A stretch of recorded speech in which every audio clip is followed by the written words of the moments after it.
Dobrý den, já jsem Zuzana, maminka tady Krištůvka, momentálně jsem si na rodičovské dovolené, tady je Krištof jen 20 měsíců a už nám dává pěkně zabrat. Ahoj, já jsem Tomáš, táta, hlava rodiny, jsem Sládek, momentálně spíš obchodák, prodávám pivovary po světě, ale když je potřeba, tak jezdím a naučím lidi vařit pivo, jako například Severní Korea a podobné země. A protože máme v létě svatbu, tak bychom vás chtěli poprosit jako svatební dar o novou kuchyni. Máme velký prostor, ale špatně řešený. Prostor v kuchyni máme na pořádání plesu, ale potřebovali bychom trochu poradit s prostorem a vyřešením nábytku. Potřebovali bychom také poradit se zadním vchodem z kuchyně na zahradu. Děkujeme. Děkujeme. Ke svatbě postavíme kuchyň novou s televizí Primou. Tak a tady je království našeho Krištofa.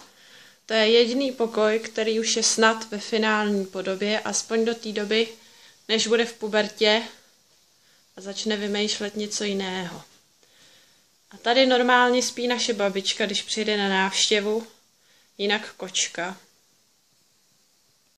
Tak, přecházíme do obýváku, tady se moc nerozhlížejte, malej se tady udělal z toho hernu a je tu bohužel vidět, jak pořád pracujeme na nic doděláno. A teď půjdeme do ložnice, kde to mám nejradši, tady mám odpočinek a máme tu klídek. Tak a teď se podíváme ven.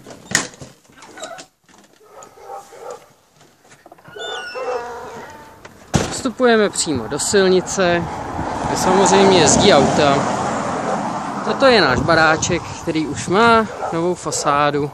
Není to moc vidět, protože napad sníh teďko. A podíváme se dolů, kam chodíme grilovat, když nám přijede návštěva. Máme tu i 2 pejsky, kteří moc rádi utíkají, proto jsou zamčení na zámek. Tak.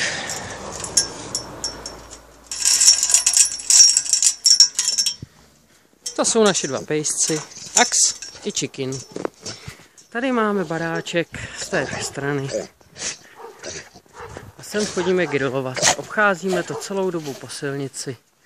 Tady ještě nemáme hotovou zateplení ani fasádu. To doufejme, že uděláme. A tady grillujeme.